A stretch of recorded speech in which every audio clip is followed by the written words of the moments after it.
This is the Vanishing Act.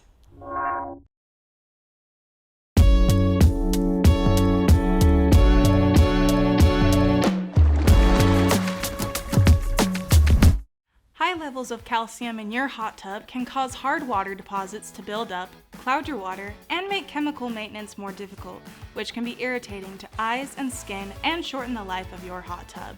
Calcium should be kept between 25 to 75 parts per million for salt systems and 75 to 150 ppm for other systems, both indicated on the 5-way test strips. For hot tub startup or refill, the FreshWater Vanishing Act is a simple tool to help ensure the best for you and your spa.